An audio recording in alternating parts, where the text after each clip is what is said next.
Hello friend, welcome back to my channel. તો આજે આપણે બનાવવાનો છે સોજી અને દૂધીનો સરસ મજાનો એક નવો જ નાસ્તો. આમ તો આપણે ઢોકળાની રીતથી જ બનાવવાનો છે, પણ બાળકોને ખુશ કરવા માટે આપણે અલગ કલરનો બનાવીશું, જેથી કરીને લંચ બોક્સમાં બાળકને આપો તો એકદમ ખુશ થઈને ખાઈ લે. તો એના માટે અહીંયા મેં દૂધીને ઝીણી સમારીને લઈ લીધી છે. હવે આપણે એને મિક્સર જારમાં નાખીને પીસી લેવાની છે. તો અહીંયા મેં એક મિક્સર જાર લઈ લીધું છે. હવે એની અંદર આપણે 3-4 કરી લસણની લઈ લઈશું. સાથે આપણે લીલા મરચાં 2 નાખી દઈશું અને એક આદુનો ટુકડો મેં ઝીણો સમારીને લઈ લીધો છે. હવે એની અંદર આપણે દહીં નાખી દઈશું, થોડું ખટમીઠું હોય એવું, અને એને આપણે આ રીતના પીસી લેવાનું છે. તો આપણી પ્યુરી બનીને તૈયાર થઈ ગઈ છે, તમે જોઈ શકો છો.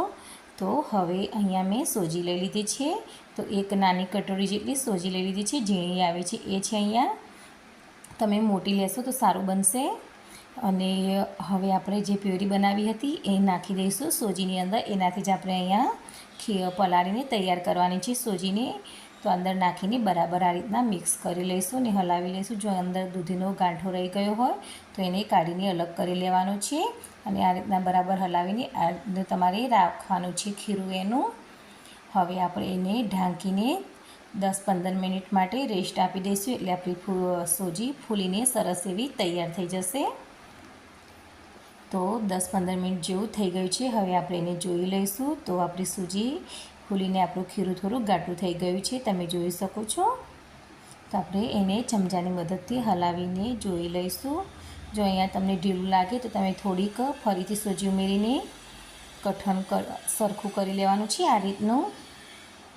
તો હવે આપણે એને સ્વાદ પ્રમાણે મીઠું નાખી દઈને બરાબર હલાવીને મિક્સ કરી લઈશું.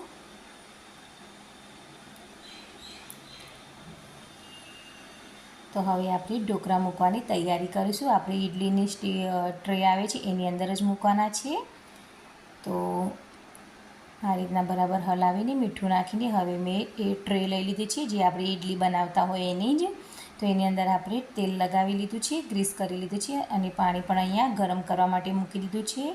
તો આ તૈયારી કરીને છાતી પાસે આપણે એક ચપટી જેટલા કુકિંગ સોડા લઈ લીધા છે, એને નાખીને એની ઉપર આપણે એક લીંબુનો રસ નીચોવી લઈશું. હવે આપણે એને ફટાફટ આ રીતના નીચોવીને ફટાફટ હલાવી લઈશું અને બરાબર મિક્સ કરી લઈશું.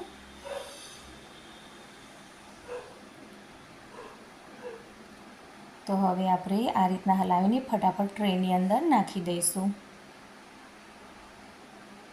તે મેં તેલને પહેલેથી જ ગ્રીસ કરી લીધી હતી અને પાણી પણ પહેલેથી જ આપણે ગરમ કરવા માટે મૂકી દેવાનું છે. તો આપણે આ રીતના બધા જ અંદર નાખી દઈશું.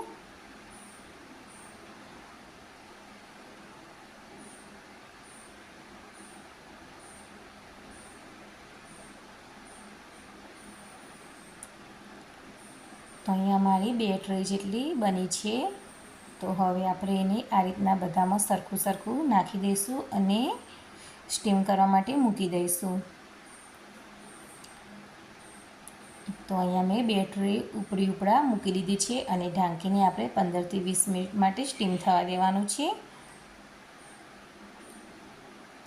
ગેસની ફ્લેમ અહીંયા હાઈ જ રાખવાની છે, એટલે એકદમ સરસ એવા આપણા ઢોકળા બનીને તૈયાર થશે. તો 15-20 મિનિટ જેવું થઈ ગયું છે. હવે આપણે ખોલીને જોઈ લઈશું. તો આ રીતના છરીની મદદથી જોઈશું અંદર નાખીને, તો ચીપકે નહીં, એટલે એનો મતલબ કે એકદમ સરસ અંદરથી બોઇલ થઈ ગઈ છે, સ્ટીમ થઈ ગઈ છે. તો હવે આપણે એને નીચે ઉતારીને એકદમ ઠંડુ થવા દઈશું. તો આપણે ટ્રેને નીચે મૂકી દઈશું અને એકદમ ઠંડી થવા દઈશું. ઠંડી થાય એના પછી જ આપણે ટ્રેની અંદરથી એને કાઢવાની રહેશે. તો ઠંડી થયા પછી આપણે એને આ રીતના બહાર કાઢીને એના ટુકડા કરી લેવાના છે. તો તમે આખી રાખવી હોય તો આખી પણ રાખી શકો છો. અહીંયા હું એના 4 પીસ કરી લઈશ આ રીતના. તો બધી જ જે આપણે તમે ઇડલીના આપણે શેપ આપે છે ઢોકળાનો અહીંયા, તો બધાને આ રીતના હું કટિંગ કરી લઈશ.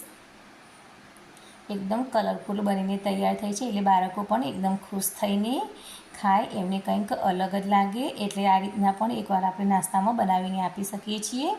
તો અહીંયા મેં તેલ ગરમ કરવા માટે મૂકી દીધું છે. તેલ ગરમ થાય એટલે અંદર આપણે રાઈ અને તલથી વઘાર કરી લઈશું. તો રાઈ તતરે એટલે અંદર તલ નાખીને ફટાફટ આપણે એની અંદર નાખી દઈશું ઢોકળા અને બરાબર હલાવીને મિક્સ કરી લઈશું. તો તમે જોઈ શકો છો કે એકદમ સરસ મજાનો એવો આપણો નાસ્તો બનીને તૈયાર થઈ ગયો છે સોજી અને દૂધીનો. તો ખૂબ જ હેલ્ધી છે અને બાળકો પણ ખૂબ ખુશ થઈને ખાશે. તો તમે એકવાર જરૂરથી ટ્રાય કરજો અને જો તમને મારો વિડીયો પસંદ આવ્યો હોય તો લાઈક જરૂરથી કરજો અને ચેનલમાં નવા હોય તો ચેનલને સબસ્ક્રાઈબ જરૂરથી કરજો. Thank you.